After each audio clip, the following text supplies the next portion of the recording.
Здравейте, приятели! Стискайте ми палци. В момента пътувам със село Каменар.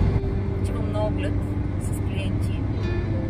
Става въпрос за двуетажна къща, реновирана. Селото се намира на около 6 км от Поморие, което го прави изключително атрактивен имот за хора, които хем искат да бъдат близо до море, а съответно търсят спокойствие и релакс.